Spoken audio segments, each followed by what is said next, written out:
Bonjour Catherine Martin, de quel sujet allez-nous vous parler aujourd'hui? Bonjour Joseph. Je vais vous parler de création d'entreprise et de système D dans le cadre de la création d'entreprise.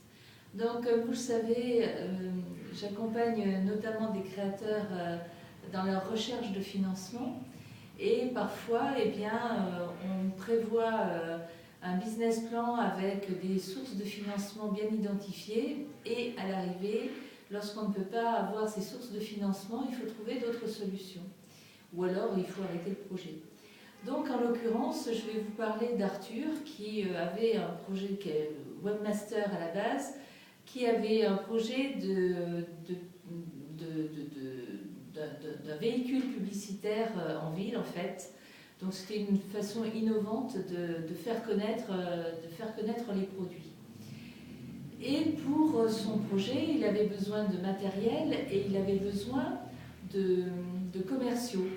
Donc il avait besoin d'argent pour acheter ce matériel. Ça, une banque en principe peut faire des prêts dans ce cadre-là. Et il avait besoin de commerciaux, c'est-à-dire de besoins en fonds de roulement, puisqu'on sait très bien qu'un commercial ne rapporte pas de l'argent immédiatement. Donc on avait prévu, il mettait quand même pas mal d'argent au départ, et on avait prévu de faire appel à un business angel pour la partie besoin en fonds de roulement, puisque les banques ne financent pas ce type de besoin. Et on avait prévu de faire appel à une banque pour la partie matérielle.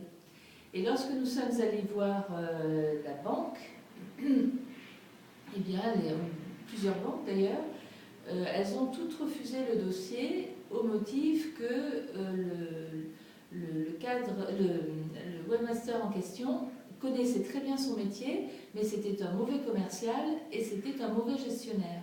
Alors c'est vrai que ça n'est pas très sécurisant pour une banque.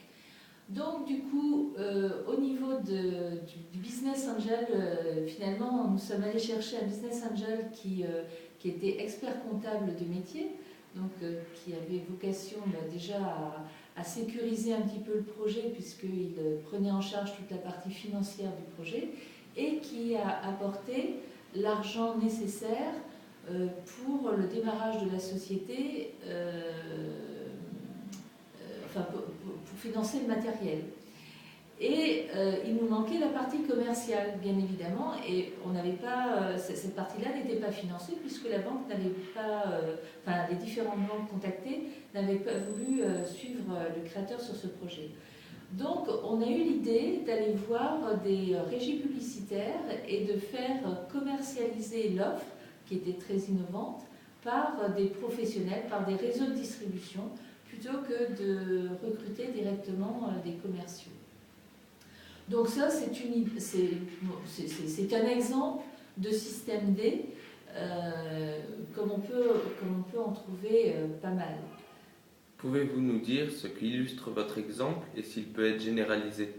Alors justement, oui, parce que j'ai eu pas mal d'exemples de ce type-là, et c'est d'ailleurs ce qui m'a conduit à créer le concept de créa-investissement, puisque finalement, au niveau du créa-investissement, eh bien, on a d'un côté des créateurs d'entreprises ou des chefs d'entreprise ou des entreprises plus matures qui maîtrisent bien la partie technique, la partie métier, et qui à un moment donné ont besoin de fonds et de compétences pour développer à l'export, pour un certain nombre de choses.